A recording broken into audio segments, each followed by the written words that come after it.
بسم اللہ الرحمن الرحیم۔ السلام علیکم۔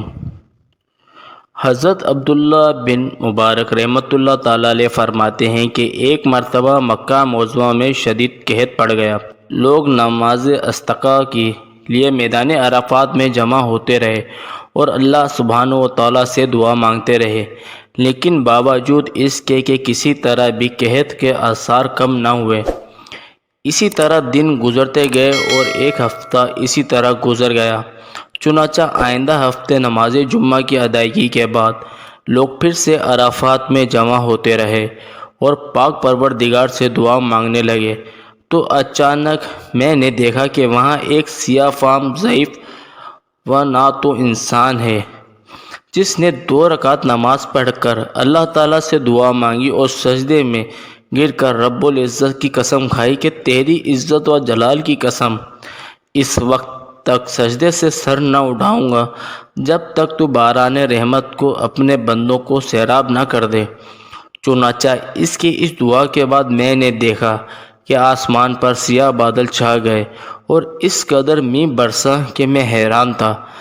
بعد ازاں اس سیاہ فام بندہ خدا نے اپنے رب العزت کی خوب حمد و ثنا بیان کی اور اپنی راہ کو چل دیا۔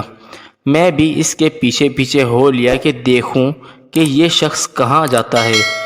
جب وہ چلتے چلتے ایسے مکان میں داخل ہوا جہاں ایک بردہ فروش رہتا ہے تو یہ دیکھ کر میں واپس چلا آیا اور صبح کو کچھ روپے لے کر اس بردہ فروش کے مکان پر جا پہنچا۔ میں نے کہا کہ مجھے اپنے لیے ایک غلام خریدنا ہے۔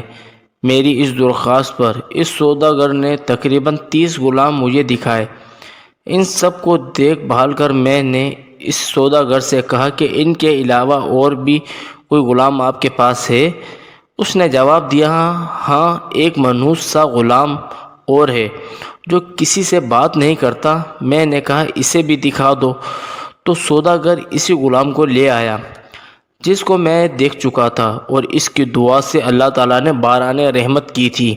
میں نے سوداگر سے دریافت کیا، تم نے اس کو کس قیمت پر خریدا ہے؟ سوداگر کہنے لگا کہ خریدا تو میں نے 20 اشرفیوں کا، مگر آپ کو صرف 10 ہی اشرفی کا دے دوں گا۔ یہ سن کر حضرت عبداللہ بن مبارک رحمۃ اللہ تعالیٰ علیہ نے فرمایا کہ ہمیں اس کی ضرورت نہیں، بلکہ میں تم کو اس کی قیمت میں 30 اشرفیاں زیادہ دوں گا۔ پھر فرمانے لگے کہ بس اس کا سودا کر کے وہ غلام کو ہمراہ لے کر چل آیا۔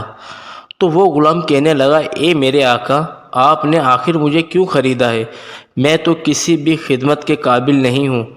میں نے عرض کیا کہ میں نے تم کو اس لیے خریدا ہے کہ میں تمہارا خادم بنوں اور تم میرے مالک۔ میری اس بات پر غلام نے دریافت کیا کہ آپ ایسا کیوں کر رہے ہیں؟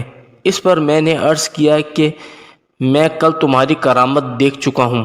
اللہ نے تمہاری دعا قبول فرمائی اور اپنی رحمت کی بارش کر دی جس کے لیے مخلوق پریشان تھی۔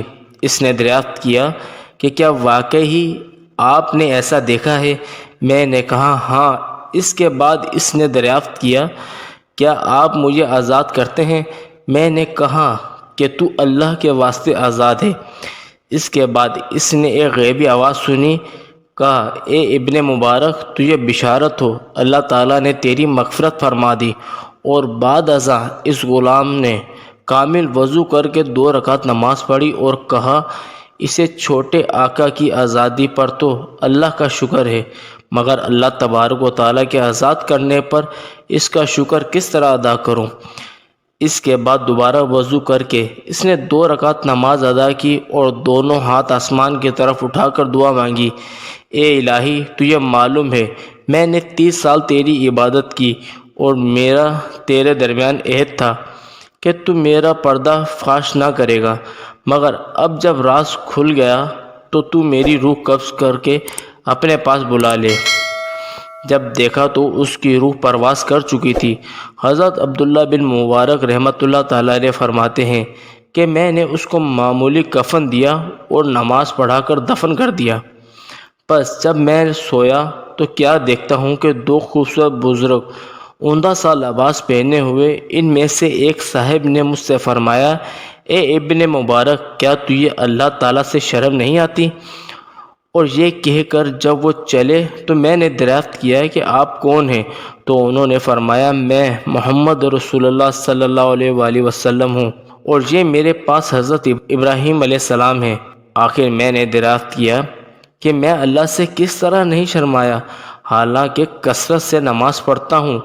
پر انہوں نے ارشاد فرمایا کہ آج اولیاء اللہ میں سے ایک ولی کی وفات ہوئی اور تم نے اسے اچھا کفن نہیں دیا۔ چنانچہ جب صبح ہوئی تو میں نے اس غلام کی قبر کھلوائی اور کھلوا کر نہایت عمدہ اور نفیس کفن بنایا اور دوبارہ نماز جنازہ ادا کر کے دفن کر دیا۔